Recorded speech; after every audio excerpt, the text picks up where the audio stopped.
मेरा नाम राधेश्याम कुमार है। मैं पहले हिंदू देवी देवताओं को मानता था, बहुत पूजा पाठ अर्चनाएँ करते थे और मैं जाकर प्रभु से मैं दूर था, इसलिए मैं प्रभु को नहीं समझ पाता था। एक दिन की बात है, पास्टर जगजीवन प्रकाश मेरे भाई हैं और हमारे भाई को जब यीशु मसीह को मानने लगे तो हमारे पिताजी मार के घर से बाहर कर दिए। और वो उस समय के ज़माना है, 2002 के ज़माना है।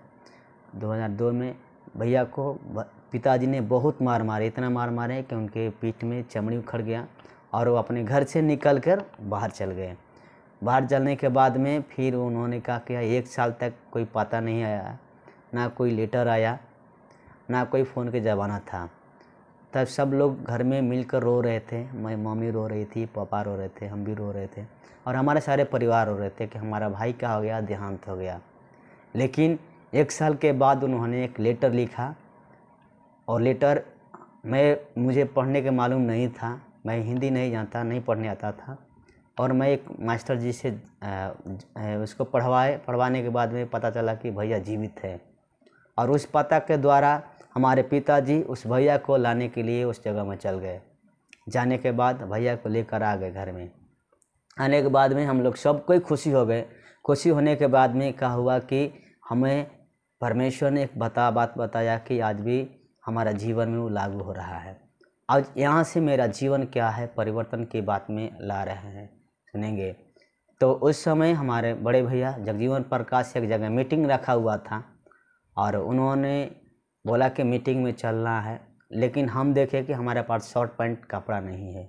तो भैया ने बोले चलो मैं तुमको देखता हूँ कि खरीदेंगे। तो उन्होंने जाके फुटपाथ के कपड़ा खरीद लिए। तो भैया ने कपड़ा खरीद लिए।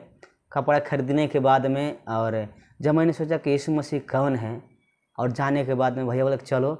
और मैं अपने गला में एक दुर्गा जी के माला पहना था। मैं दुर्गा जी के पुजारी था और वे दुर्गा जी की पूजा किए हुए मैं खाना कभी नहीं खाता था और मैं 10 गो भैंस को चराता था।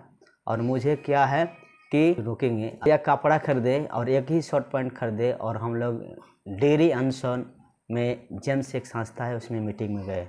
जाने के बाद में मैंने देखा कि बहुत लोग यीशु मसीह को मान रहा है और मैं एक मीटिंग में जाने के बाद में देखा कि मेरा जीवन क्या है, अभी भी गंदी अवस्था में, कचरा में है।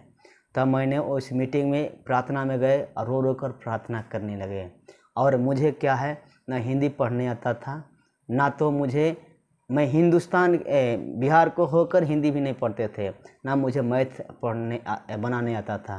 लेकिन जब मैं देखा उस मीटिंग में जाने के बाद में दुर्गा जी को माला काटा और फेंक दिया और अपने हाथ में इतने चौड़े को बांधा हुआ था वो भी काट कर फेंक दिया।